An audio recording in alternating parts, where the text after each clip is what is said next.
SportsGrid.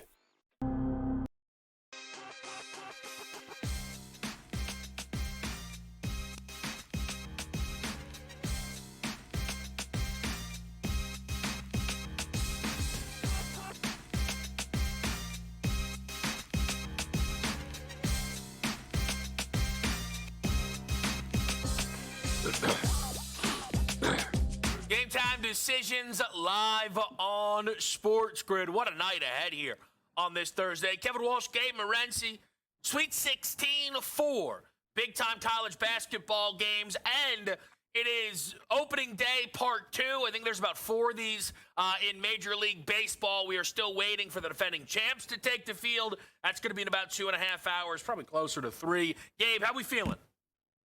Big night tonight. A lot of stuff going on. Major League Baseball is back, and the Sweet 16 ready to tip off. We've got some epic matchups tonight, guys, and some pretty tricky handicaps as the numbers start to move and the point spreads start to go up right now, Kevin. I've talked a lot about liking the Purdue Boilermakers to go on a deep run in this tournament, but 8 points, a lot of points, right? Yeah. Texas are hot right now, and even if Purdue wins, it's not a guarantee that they're going to win by double digits. And similar situation, isn't it, with it's hard to get in front of the Arizona Wildcats, but at the same point in time, it's hard to pass up 8 points with Darius Acuff and Calipari and company as well. The Iowa-Nebraska game. Let me throw this at you, Kevin, because no one's really talking about that one.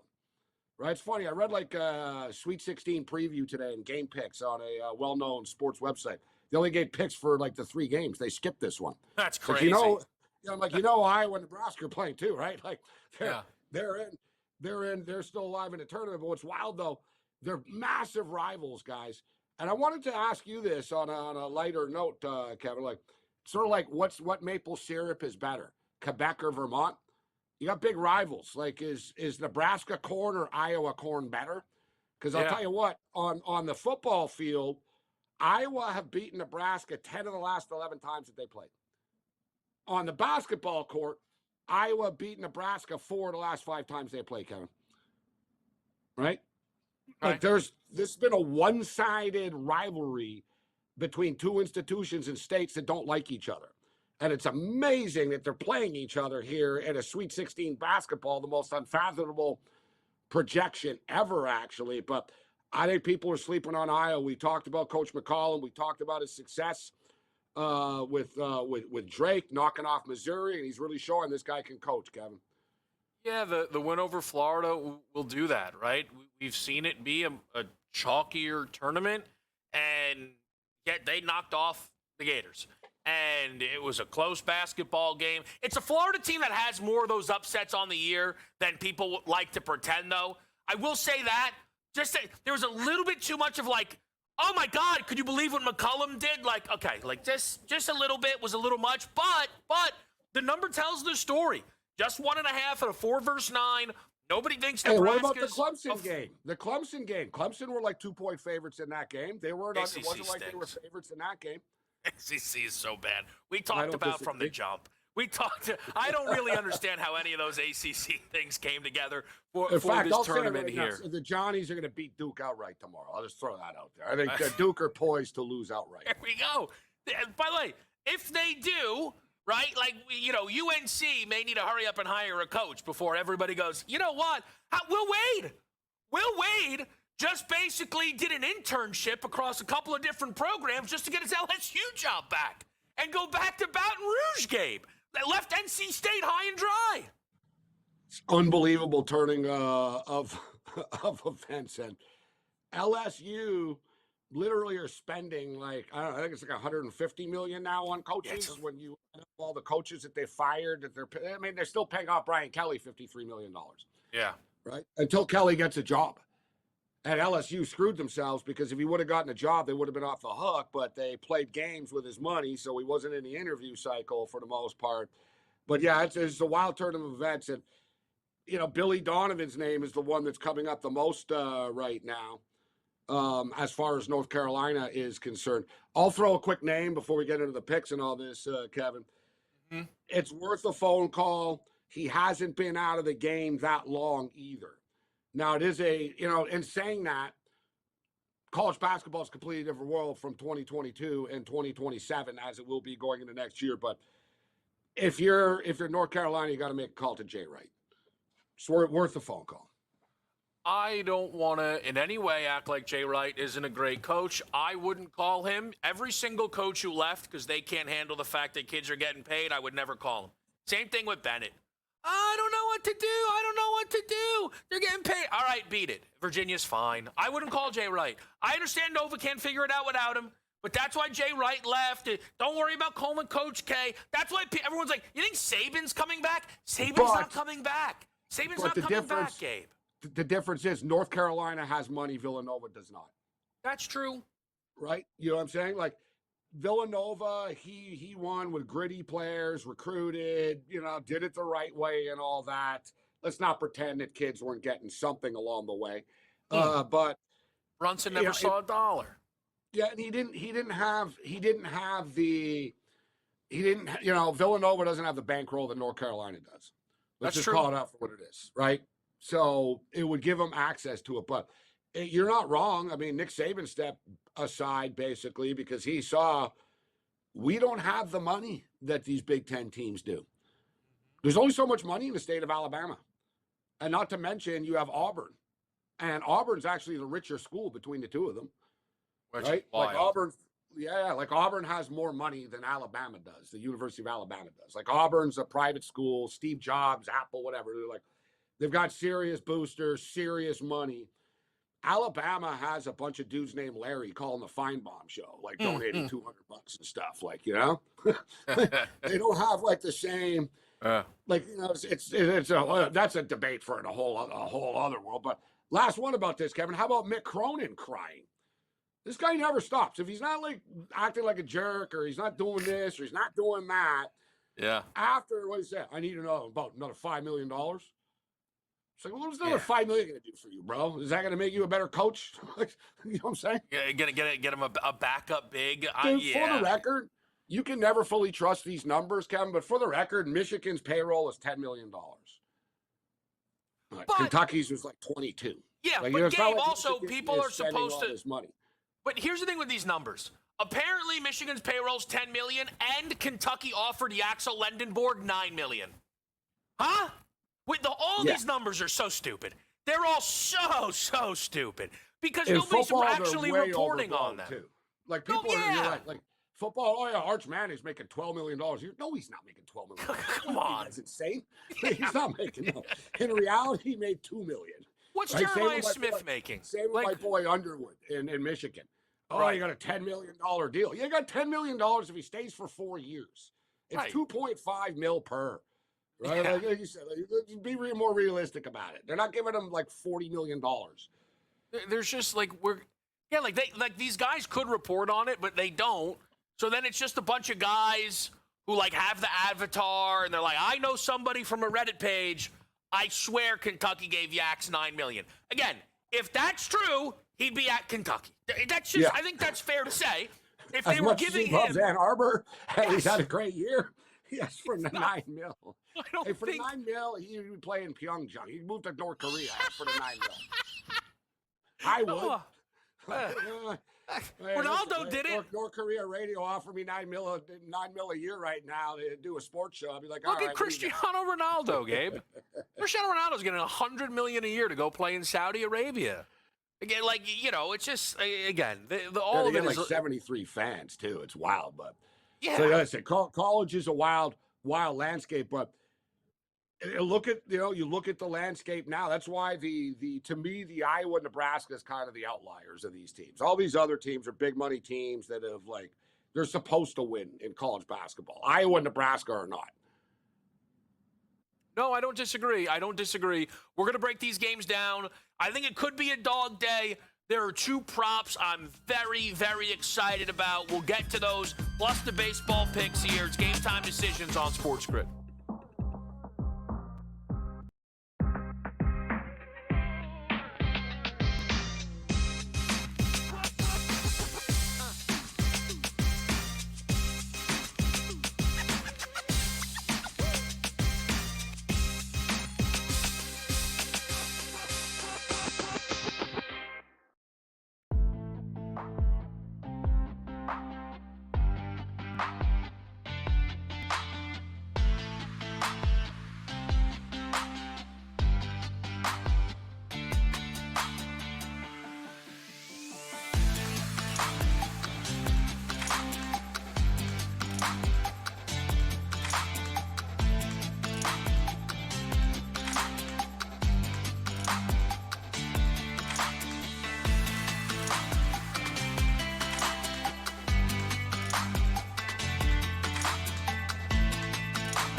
All right, let's get into the college basketball here on a Thursday night. Purdue, Texas is how it begins into Nebraska and Iowa. The Boilermakers are a 7.5 to an 8.5 point favorite. This total's been it's been sitting a little bit, maybe worked its way down from a 148.5 to a 147.5, flat 147 or so right now. This game, I'm almost kind of roping in a little bit with the rest of the slate. I think this is the trickiest of the 4 games, or at least the game that I have the least conviction in. But I did take a chance on Texas with the points here. It's a number very similar to what Purdue laid against Miami. A game Purdue trailed at half, very close on the cover. And I think Texas and Miami are close. I think Texas is playing better basketball. I know they got upset early in the SEC tournament. Gabe and I have talked about that. But they were playing good ball in the regular season. They were getting respect on numbers. And they've looked good in these games so far, right? They were smoking NC State. That shouldn't have been close. They looked just comfortably better than BYU, better than Gonzaga. I think Texas is live, Gabe. I took a small piece of the money line, but I'm on to plus the points here.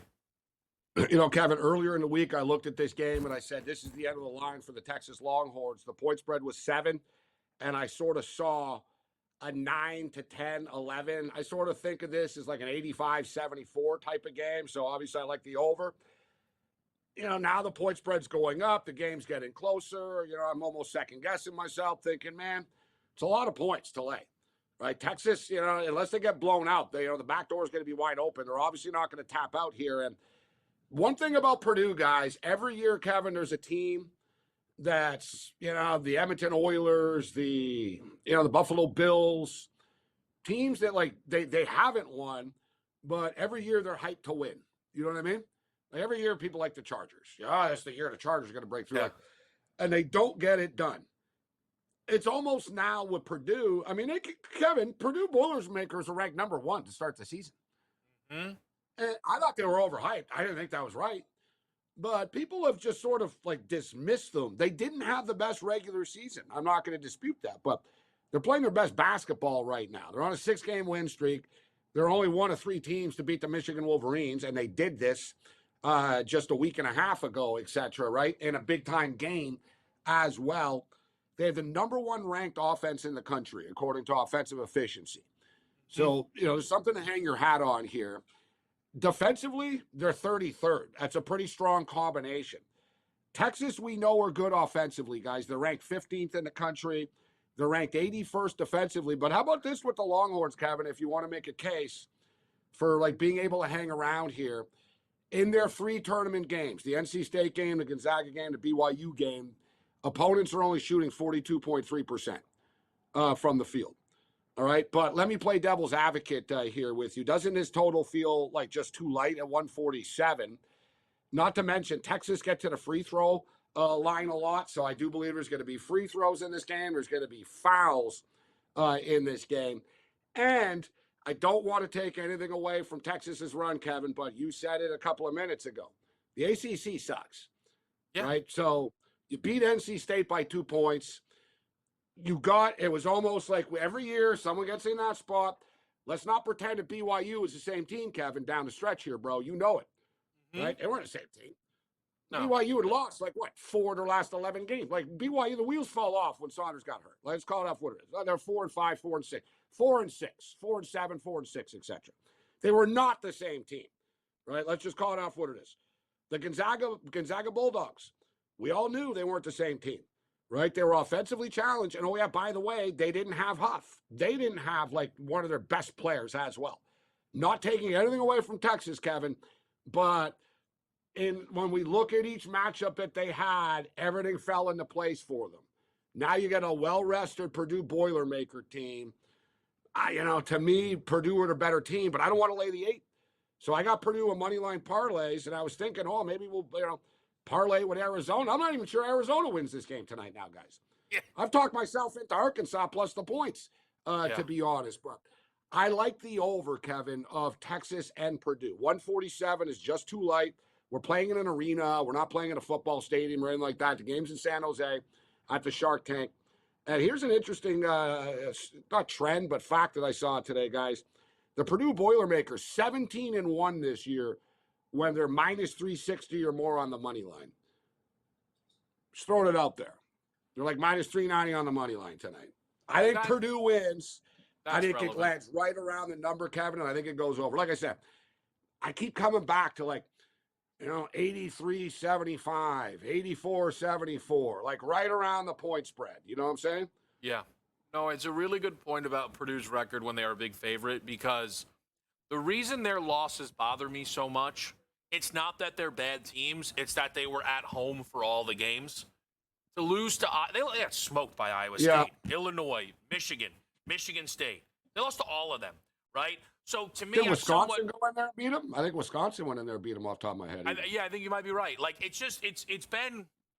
That's why I've been out on Purdue when we talk about the top level of the tournament. But it doesn't mean they can't beat an 11 seed. I'm giving Texas a chance here. What I would say with your point on the total. So you're dismissing the win against Michigan. And listen, it's funny because people made excuses for Michigan. Wow, they were they looked tired in that game and whatnot. I didn't care, Kevin, personally. I wasn't my heart wasn't broken. I don't care about the conference tournaments. To me, winning the regular season more impressive, but it still was a big game. It's not like Michigan didn't try. I agree. Purdue didn't just win. They won. They won easily. Yeah. But I think it's very on the board, Gabe, that was the biggest thing Purdue will do this year, right? Yeah, that was a big game for Purdue. It was a bigger game for them than it was for Michigan. I will admit that. And when you're Matt Painter, right, and you've been in this conference for a long time, and people come in at the end of the year, Purdue, again, let's just say Purdue doesn't win the national championship, right? Preseason number 1, and they go, hey, Painter, was this a successful year? Of course it was. 16, 30 that's wins. Getting old. We won a Big Ten, but that's what he does. That's what he does. So, and I'll say this, and then we'll go over to we'll go out of order because we can start with the big numbers. They're better than Tennessee, but Rick Barnes is living the same world, isn't he, right now? Yeah. And nobody believes in Tennessee or Rick Barnes ever. Purdue was able to get Zach Edey, who was the player of the year for 2 years in a row, and they at least once showed up in a national championship game. And then got smoked by UConn. We'll be right back here on SportsGrid.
All right, back with you guys right here on SportsGrid. So, for Purdue, Texas, I'm rolling with Texas. Gabe likes the over. I think that tracks. I'm not saying Texas is some type of lock or anything, but to some degree, I think we might have a dog day here on the board. And I think Purdue wins the game. I want to be on record. I got Purdue in moneyline parlays. I want to be on record. I think Purdue wins the game, but I'm not willing to lay the 8 now. When you have multiple 3-1s, if you think they both have life, and listen, I know this is it's funny, but I've learned a lot of lessons from Gabe over the years, even though we only did the in-game live probably for a shorter window. But I remember when I first started, I thought I was real smart. I'm like, Gabe, plus 120 here, plus 120 here, money's made. He goes, you have to bet $1,000 each side for that to even remotely matter. I'm like, okay. Now, you get a couple of 3-1s though, and you can start to say, if I go 1-1, that's fine. Yeah, I do believe one of Texas or Arkansas win their games because I think both are live. And I just think that it is likely that the Arizona-Purdue moneyline parlay does not come in today. Arkansas offensively can hang with the Cats. And I agree with you Calipari there. as a dog, Gabe, is dangerous. Yeah, Calipari's a dog. He's on an 8-0 run, actually, right now in the NCAA tournament. I agree with you, Kevin, as far as the moneyline parlay. I'm not going to lie. I've been kicking the tires and considering different things all week. I don't want to overthink things and change my mind, etc. But I've always felt that Arizona are a little bit vulnerable. I like the stylistic matchup here. That Arizona, to me, guys, they're not soft because they're good defensively. They rebound well. They're big dudes. They're long and tall, but they're a little country clubbish. You know what I'm saying? They're a little country clubbish. Like Arizona, the Arizona Wildcats, the way to beat the Arizona Wildcats is to punch them in the mouth.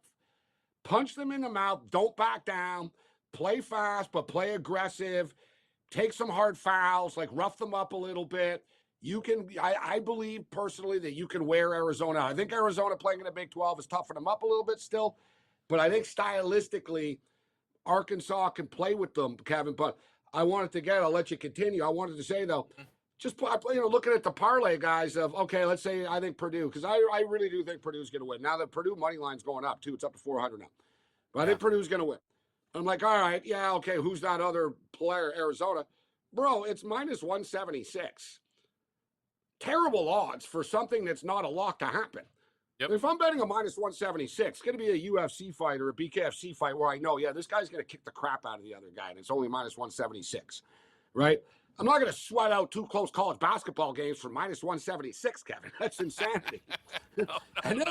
Exactly. Like, you know what I mean? I hate to throw our boy Kofsky under the bus, but it's like some of Kofsky's same game parlays he throws at us here. It's like there's like 5 sides, and it's like plus 105 at the end. We love you, Kofsky. I'm like, no, I can't do that. Like, I got to see some plus money if I were to be doing. Yeah, no, it's true. We'll have like a 3-team banger at minus money. I'm like, dude, like, it's still minus money. Like, you at some point, you will be able to get Purdue or Arizona in game minus 175 or better. I guarantee that. I guarantee that. Very good advice. Very good advice. If you like Arizona, wait. What if Arkansas goes on a 12-4 run to start the game? Like Kevin said, next thing you know, you're getting Arizona minus 135 on the money line. It's a game of runs. Now, there's a prop in this game that sometimes you cap a number before seeing the number, right? And usually you're within the range. I thought Koa Pete's rebound prop was going to be not double, but much higher. 5.5 at minus 120, I believe to be a gift number. This is one of those where you do the ladders, you play him for 8, you play him for 10. This is all really simple. He stays out of foul trouble, he gets to 10 rebounds. That's it. Arkansas are not great on the glass. In the bigger games, bigger minutes for Koa Pete. It is really that simple. Think about the opening night of the season, Gabe, against Florida, where he was the star of the show, 30 points, 7 boards. I think Koa Pete is in line for a huge game. He just has to stay out of foul trouble. I think it's a great call by you. He's had 17 rebounds in the 2 tournament games, 10 in the last one, 7 in the first. Yeah, let's look at what the shot, and good point. They're not the greatest rebounding team, Arkansas. They are good at creating turnovers. It's one thing like on defense. They got the long arms and they're quick to kids. Like they do steal balls and stuff like that, but they're not a great rebounding team. But think about the shot volume that's going to happen tonight, Kevin. We have a total of 165. Yes. So correlation, guys, when you're betting rebound props, you don't want to do it in a game where the total is 127 and a half, right? When everyone's walking the ball up the court. Good argument coming here. Call Pete over. All right, we'll keep rolling through this college board after the break on SportsGrid.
All right, quick update with Major League Baseball here. Some of these games are going to be buttoning up right now. Red Sox Reds is 1-0 in the top of the ninth. Barn burner here. Crochet went 6 scoreless. So did Andrew Abbott. But the second they took him out, they gave up runs. Tigers destroying the Padres. They jumped all over them. That's 8-2. You've got a 1-0 Angels lead over the Stros due to a Mike Trout home run. Gosh, he's still so good. Can we just get Mike Trout somewhere else for his healthy baseball, Gabe? Or do you not? Are you over the Mike Trout thing? No, listen, I always thought that the whole war thing was, I think he's the greatest player of all time. I thought it was a little bit overblown before, but I am a pro Mike Trout guy. I like Mike Trout. In fact, I bet his season home run prop over last year. And I agree. I don't know. You're an Eagle fan, and he's an Eagle fan. I don't understand how he's not a Philadelphia Philly. Like, to me, that's just sort of the perfect sort of landing spot, isn't it? I almost wonder if he's not a Philly because he's scared to let him down, because he's probably more of a Phillies fan than an Angels fan, and he doesn't want to show up there and then get hurt because it doesn't make any sense. Yeah, you know what? Because he wouldn't get the free pass suddenly, right? As opposed, you're right. It's easy to adore something from afar, right? Yeah. In a sense. On a quick note of that, it's really funny, Kevin. There was a soccer player the other day. He scored a goal, but his father's a hardcore fan of the other team. And there's a picture in the stands. He's celebrating, and his father's giving him the finger. That's good. That's really good. His father and his uncle, his family, like they're diehard fans of the other team. Like they all grew up, and he's playing for the arch rival, the son. And they have a picture. The kid scored his first goal. His father's like giving him the finger. The family's all like the angry fans on the road are all yelling at him in the corner, like he's celebrating. That's some great passion there. You gotta love that. That's where you're supposed to do the old soccer thing. It's one of my favorite things. All the compilation videos of the guys who score and then they like apologize.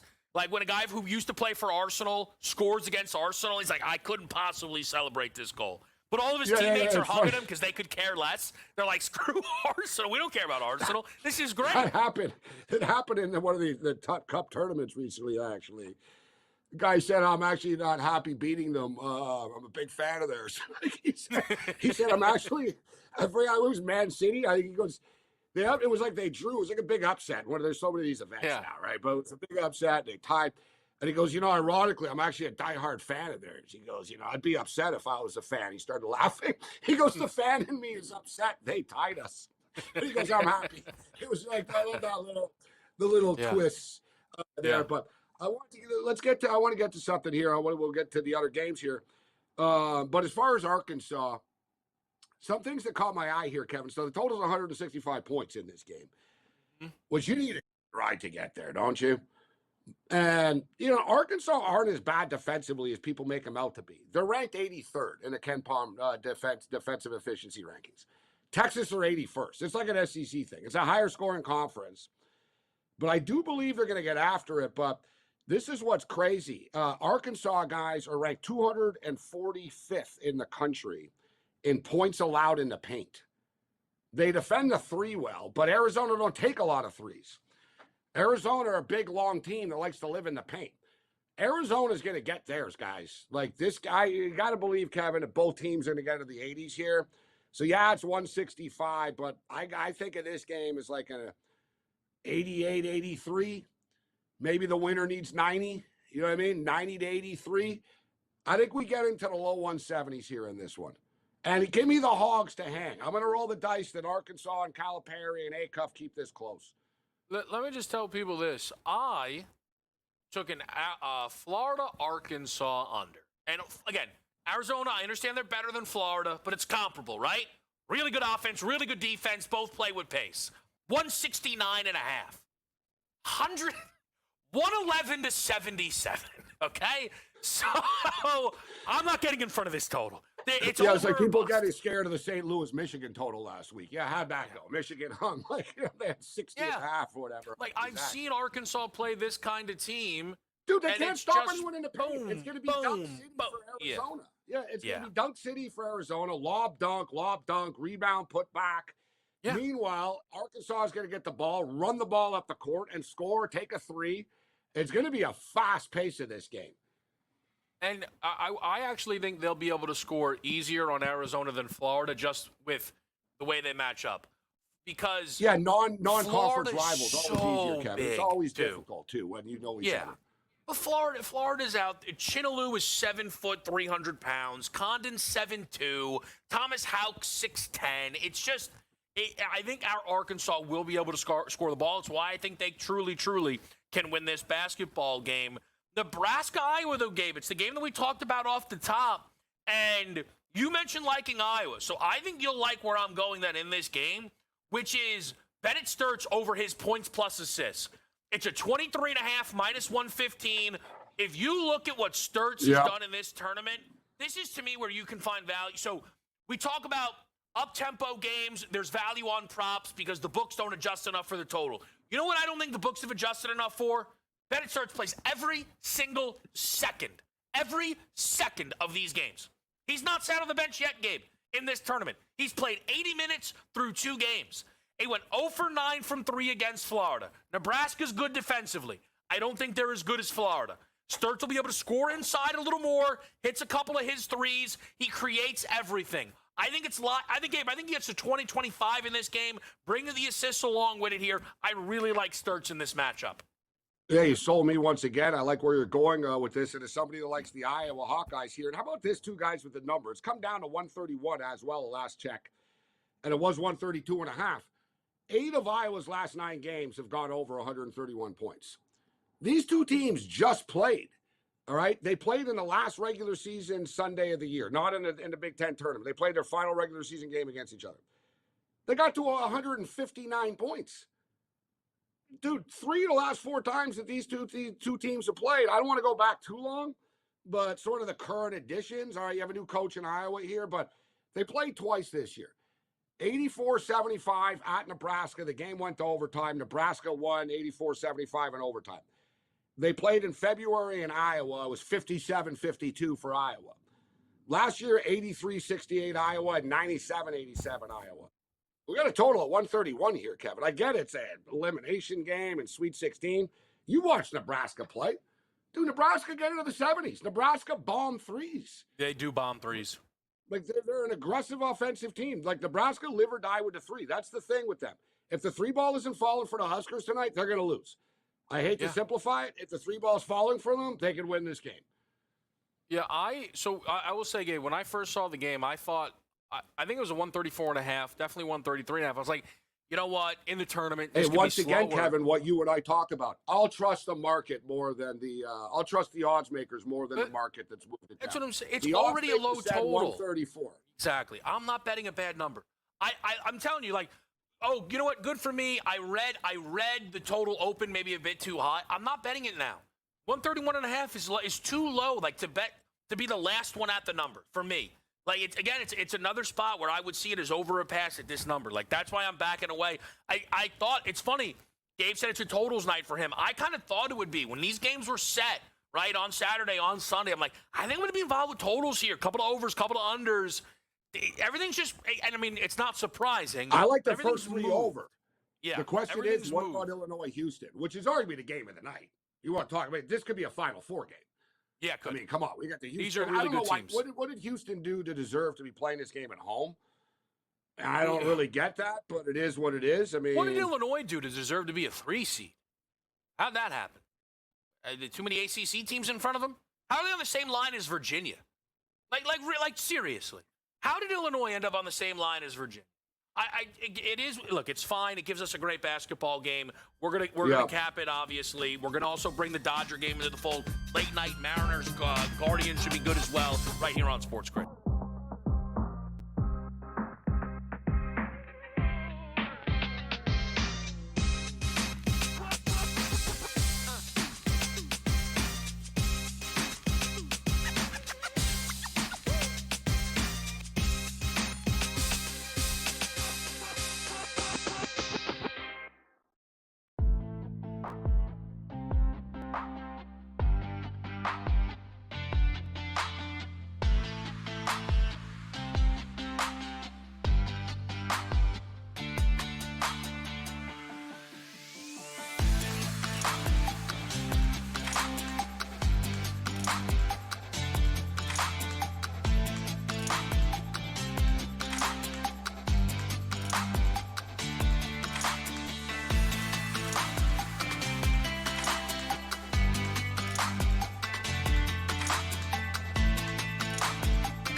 All right, we'll fly through it here on a Thursday night. Houston, Illinois is Oh boy, really good. Sometimes you gotta read the room, if you will. So the total I've most considered betting today, Gabe, is under 140.5 Houston, Illinois. The fact that you're on the first 3 overs and don't like this game that much, maybe reading the room, this is the under. Maybe this is the under of the night here. 65-62 either direction. you know the Kelvin Sampson and the Houston Cougars do not want to get into it. Like, who's better poised, Kevin, to win a track meet between these two? Who's the better offensive team? Who's Illinois. The better three-point shooting team? Right? It's not even close. Right? And listen, I think it's a bad matchup for Houston. Illinois have the size to rebound. Illinois are a good rebounding team. They get second chance opportunities.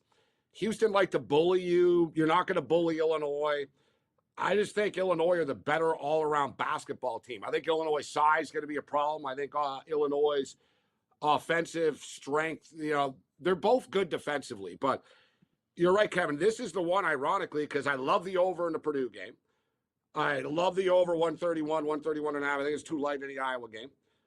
I ain't playing under 165 in an Arkansas-Arizona game, like Kevin said. Dude, you're going to need 90 points to win that game. This is the one that I didn't say, okay. Because as you stated, man, these are two good defenses. All it takes is like a 4-minute little – college basketball games are just a bunch of little mini 4-minute games, right? That's how the coaches coach it. They don't think of the game. They think of like, let's win the 4 minutes here. So you got if you got a 4 minutes where it's 2-2 or something – right? Suddenly the total is going to drop quite a bit. I don't think it's just a clean game, Kevin. I'm not ready to pull the trigger on the under of Illinois and Houston. But with that being stated, maybe an in-game, maybe we wait it out. I still think, though, that they're going to get into at least the mid-130s. I think your score is kind of close, like, I don't know, like 70-68 or something. Yeah. I think you're that close, like that close to the number. The problem 70-69, you know what I mean? 78-77. I think the points matter in this game. Like, if the Houston Cougars were getting 2.5, and full disclosure, I'm going to buy a half a point, make it 3 for the 2.5, Kevin. But if the Houston Cougars were getting 3, I'd take the Cougars. I'm almost just inclined in a toss-up game here to take. I do think Illinois are a better team, but if the Cougars were the dog, I'd probably listen to you. It's really funny, though, that you say that you bought that half a point because I wanted the line to be 3.5, and at 2.5, I just took the money line. But I had looked into just going at 3.5 and saying, you know what, forget it, and I'll minus 140 it or whatever. And now I'm already having regret that I only played the money line and didn't, because I agree with you. I agree. I've seen Houston games before. I've seen it matter. Exactly. I've seen it matter, right? As a Michigan fan, off the top of my head, I don't know if you remember, we're going back not that long ago, a Jordan Poole game that was against Houston Cougars. Every year, the Houston Cougars are in the NCAA tournament in a 1-point game, guys. Like, and this is going to be the one tonight. Like, I don't think Houston smoked Illinois. I think Illinois either win, but I got this, like I said, coming right down to the wire, right around the total, right around the number and all that. 79-77. That's my score. I'll call it 79. That actually goes over. So that's higher. So now I wanted a lower 69-67. Like, yeah, no, little higher. I'm going to go 70-68. 70-68. How about this? Illinois lost 8 games this year. 5 by 3 or fewer points, and another by 4. 5 of them by 3 or fewer points, and another by 4. So now, how about this for numbers? Yeah. Good point, Kevin, with close games. With Illinois, though, they're ranked 32nd in defensive rebounding. Houston are ranked 26 in offensive rebounding. You want to talk about, like, strength versus strength? Like, this is a street ball game. Like, let's take this game down to Rucker Park, Kevin. You know what I mean? That's where this belongs. Like, this is, I hate to say it, I hate to do it and be that guy. Who wants it more? I'm telling you. Who wants it more? Right? Like, the thing is, they're both going to want it. Illinois shooting to me, bro. Wagler and these kids can shoot, Kevin. They can. I'm telling you, man. Illinois can shoot, bro. They got a bunch of Eastern European kids, Wagler, the Canadian kid. Like, they're a mix of just, like, they're like an NBA team almost, like the way they're built. Like they're really, really weird to play against. They're not like other teams.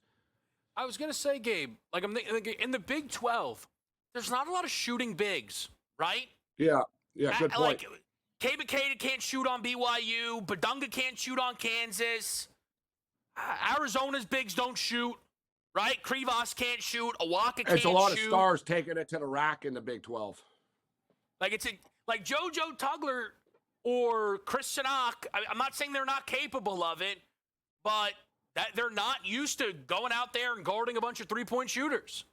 That's just not that's not their game. And what about Houston's offensive droughts that they go through in games? And Illinois can hunker down. You know, they still Illinois owe me from last year losing the national championship game. I still can't believe they lost that game. Gabe, I want to make sure I bring up the Dodger game here. Craig Mish is going to join us in our next segment here. Yamamoto, Gallen. I tossed this game in a couple of parlays. I thought the total's a little high for a Yamamoto start here at 9. What do you see here with this game tonight? I want to get the numbers right here, but we've seen what happened today. So let me ask you, Kevin, in your opinion, is this a Team USA thing, or is this going to be a WBC thing? Logan Webb hit last night. Paul Skeens had the worst start of his career today. Boyd, yeah, good job, Boyd, leaving Team USA because I have to open against the Nats. You suck. All right, I hate the Cubs. The Cubs suck. Usually the Cubs stand for completely useless by September. Like, whatever. We're in April now only. Or March. We're in March. Sorry, March. Oh, I'm rattled. But Yamamoto, Kevin, I'm going to roll the dice that Yamamoto's good to go tonight. Dude, he's 3-1 in his career against the D-backs, 1.93 ERA. Look at the history of the D-backs. Nobody hits him, bro. They're hitting like 147 against him. Mm-hmm. He wasn't great at the WBC, but I think he's ready to go tonight. I'm going over 5.5 strikeouts with my boy Yamamoto. All right, I like Gilbert under the strikeouts tonight. We'll flip through the rest of the card, bring Craig Mish into the fold after the break, right here on SportsGrid.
Game time decisions on a Thursday night. Kevin Walsh, Gabriel Morency. We're going to be joined by Craig Mish momentarily. I just want to quickly put all the picks on the board for everybody here, and then we're going to bring Craig in and talk some Major League Baseball. So, Gabe, just roll through here quick. Your picks here on this Thursday night.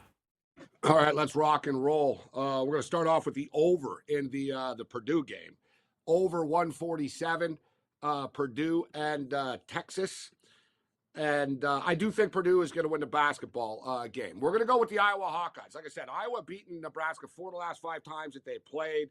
I love their coach. I love the carryover here. Somebody's got to advance between Iowa and Nebraska. But I think Iowa's toughness on the glass, and I think Nebraska live and die by the 3 too much, will come back to bite them. Give me the over 131 and a half in Iowa, Nebraska. The point spread's going up, guys. We're getting 8.5 with Arkansas right now. I'm going to take the points. Arkansas, Arizona, over 165. Illinois plus the points. I'll buy it up to 3. And let's go Yamamoto over 5.5 strikeouts. I think we'll have a pitcher that pitching in WBC that doesn't get lit up. Yeah, I'm late night under the Logan Gilbert 6.5 Ks against that Guardians lineup. I got high expectations for Cleveland here. We'll see if they can knock Gilbert around a little bit in that game. Love Koa Pete over the 5.5 boards. Bennett Sturts over the 23.5 points plus assists. And then as far as sides go in the college game tonight, dog. I might as well bet Iowa then, I guess, at this point, right? Texas, Arkansas, and Illinois. Team in the back here. Chris is actually going to roll with the Cornhuskers on the money line. AJ rolling with Illinois money line, and then classic Sam Yarnell with a Sharks Blues under 6.5. Gabe, did you think about anything in that NHL board tonight? Nah, I'm so preoccupied. I got to be honest. But agree. shout out to boy Sam for supporting the NHL when you got baseball, and shout out to his Nationals for getting it done today. They sure did. They blowing sure out my did. Cubs to win. Supposed to win 10 already. Yeah. Let's bring Mission. All Craig, right, I so bet on the Cubs to be the first team to win 10 games this year. I like plus 1,600 because I was like, look, they open up with the Nationals and the Angels. And I know nothing's a guarantee in baseball, but I already hate the Cubs, Craig. We're one day in. Yeah, well, I would tell you, Gabe, if I told you without looking at the game that James Wood went 0 for 5 with 4 Ks, you would have said, I won that bet today, right? That's baseball. Their best player, 0 for 5 out of the gate with 4 players, but Matthew Boyd didn't pitch well. But great to be with you guys. Craig, that's the new strategy. Aaron Judge implemented it on opening night. Best player does nothing. Everybody else. That's it. People need to leave Aaron Judge alone, man. Poor guy. I agree. First game of the year, guys. I agree. Craig, one guy, though, who won't be left alone, at least today, Paul Skeens. Really bad. Jarring. Did you make anything out of Paul Skeens not making out of the first inning in his first start? I made that O'Neal Cruz remains not a center fielder and is going to continue to, unfortunately, derail Pirates' plans. This is the same thing that happened at the beginning of last season. This kid has an opportunity to be a good player, so I would caution people when they look at the box score to just remember that happened, I believe, twice today, too. So, no, I don't take anything out of it. I think that for people in fantasy baseball, that's a crusher, Kevin, yes, because he's got to pitch like 3 more times just to get that ERA good. From a betting 67.50, Craig, now. Yeah, 67.50. You back that guy. You back that guy next time he's out there. Not worried at all. Everybody's going to be on him next time. I want to look up and see what his next start is. Yeah, strikeout prop, the whole deal. I want to bet under just as a contrarian. Let me ask you, Craig, quickly with this. It's a small sample size, so you can't overreact to this. But it is. There has been a theme, and people in the baseball world have been posting it all day. Logan Webb pitching the WBC, got hit last night. Paul Skeens pitched WBC, gets hit. Skubal didn't pitch much, so Skubal got through this today. But anything to this, or just sort of random coincidence? Or do you have your eye on the pitchers that pitch in the WBC? I thought they'd be better, personally, than worse, honestly, because already pitched in real games. Yeah, I'm not sure because again, a lot of these guys, Gabe, also pitched again in spring training before the season began. So it's really hard to say. Sandy Alcantara pitched for my Marlins last week. He's pitching tomorrow. He pitched well the other day too. So no, I really don't put too much into it. But we did have, that mysterious Jackson Chourio injury kind of pop up out of nowhere with the Brewers, and that's one that's going to be, say, WBC, that kind of stuff. But trust me, WBC is not going away. As we know, Gabe, the NFL would play 26 games in a regular season and not worry about it either. It is what it is. Craig, quickly, Jacob Mizorowski, Cy Young sleeper, 11 Ks, 5 innings. He looked great, but so did Christopher Sanchez. I mean, Sanchez looked awesome, 10 strikeouts in 6 innings. So both of them definitely up for it. By the way, J.J. Weatherholt, get on board. That Watch guy, out, great people. start to the season for him. Cardinals Like live against the Rays. Craig, we appreciate it. We'll see everybody tomorrow right back here on